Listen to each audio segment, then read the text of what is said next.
Hey folks, it's Doc for ReadySetCrypto. Okay, our plane just touched down and we're a little behind on getting out today's newsletter, so we're just going to make this one short and kind of walk through the top 10 here and tell you what I'm seeing and tell you what we need to be aware of looking forward at this. Obviously, we've been rallying for about the last month now. So we brought this up to your attention back in the mid-April, saying that we've got tremendous amount of positive divergences, we have a lot of energy, and that we should be breaking higher. And that was actually, the result of that was far better than I could have hoped for, as we've seen Bitcoin rally from below 7,000 to almost up to 10,000 now. So that is a pretty significant rally if you think about it. Now let's not get carried away.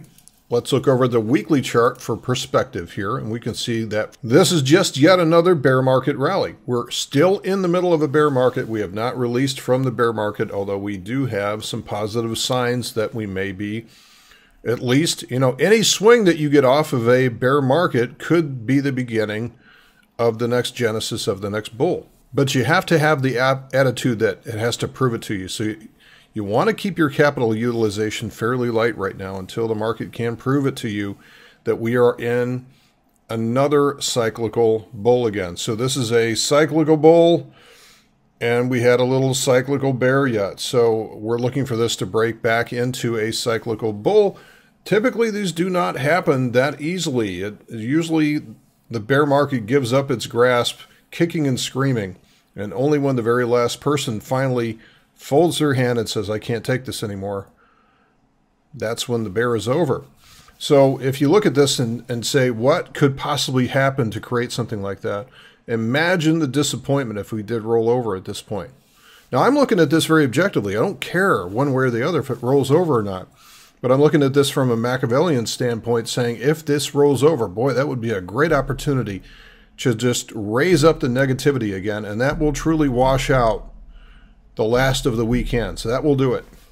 And this is what bear markets do. Bear markets will test you. They will give you some of the strongest rallies that you'll see. And just when you're ready to pledge that, all right, this is it this time, and I'm going all in, the bottom falls out again. And this is what happens. So understand what I'm saying here. I'm not saying that we're going to roll over. I'm not saying that we have to roll over. I'm saying that it's very possible that we could see another rollover at this point, though. We could see another rollover. So what we have to watch for here is what happens next. At some point, we will get a larger time frame pullback, although what we're seeing is a tremendous amount of energy. This could break either way. Energy, when you build up all the potential energy, it can break either way. This could go to the upside. That would be very constructive. That's good. We still need to break through this pivot here. That is one of the first things that needs to happen, is we need to get above and beyond 12,000 to break that pivot and break the grip of the bear. But if the price actually does move to the downside, that is not necessarily a bad thing, because we do need to get that kick. We do need to get that negativity built up and get all that squeezed out to the upside, right, to finish off the bear. This is typically what happens, is we roll over one last time to test the will and test the mettle of those that are pledged to do battle out there.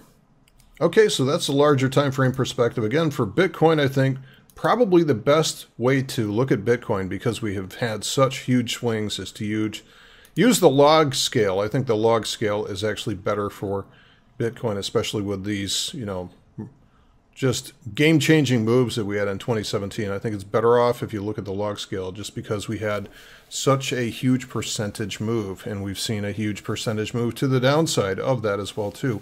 Puts things in better perspective. But for just about every other coin, you might as well stay with a linear scale. Okay, so let's quickly go through the top 10 here. Ethereum has been very, very well, right? So the fact that this is, even today, is not just completely retesting the breakout at 700 is still a testament to the strength that's holding up 800 pretty well. Remember what we talked about a week ago. We said, hey, ascending triangle, this looks good. It should probably break out to about the 800 level. And that's exactly what it's done. It's gone a little bit past that. So that's good. It's still kept up its energy. As long as this continues to put in that stair-stepping move, Ethereum, I think, is sort of the torchbearer for a lot of people in crypto, because it is the one pure crypto that represents intrinsic value of a platform. Okay, the rest of these are just kind of winding up, like Ripple's just winding up. Bitcoin Cash has done very, very well lately, stair-stepping, breaking out of that ascending triangle pattern that we pointed out last week, breaking above there, setting up the next stair-stepping move. So we should see an extended, perhaps a 3, 4, 5 day consolidation at this level before we break out to the next level. If those no longer break out to the upside, then we can start to see the corrective formation kicking in again. Here's EOS. EOS has gotten a little bit ahead of itself and is breaking into a flag pattern. That's good. Look at the volume here. That's really good stuff. Wait till EOS gets back up to a high energy condition before considering going long on this one again. Cardano is still stair-stepping. We're in Cardano on one of our swing trades right now, and still waiting for this thing to realize its potential. We have patience for this. We have a fixed risk position, so we don't really care if this pulls back or not. We'll just keep it in the swing portfolio until it resolves to our liking. Here is Litecoin. Litecoin is breaking higher. This one's really been kind of mild lately. We're still not getting that kind of activity back here that we did in December on Litecoin. So this one is just kind of winding around, just consolidating a larger time frame. Here's Stellar. Stellar is consolidating again. Just about everything is consolidating lately and pulling back. So the red candles from today are not necessarily a bad thing. We have about another 90 minutes left in today's trading session before we switch to the next candle. So, again, if you're new to crypto, you're going to see these big days come along where we drop 5, 10%. Don't panic because of that, because you'll also see days that come along that rise 10 to 5% or so. It is just the nature of the beast. It is not, the volatility is not at all like what you're used to. Okay, as far as swings, I'm not looking to make any swings right now while the markets are still in corrective and consolidating. I'm going to wait till things set up in the next few days here. If they set up and they're still showing potential and we still have trend, then we'll look to make some additional swing setup trades here in the next couple of days. But we have to be patient. We're not going to push it. We're going to wait for the trade to come to us instead of the other way around. Have a terrific week. We'll talk to you Monday night. Take care.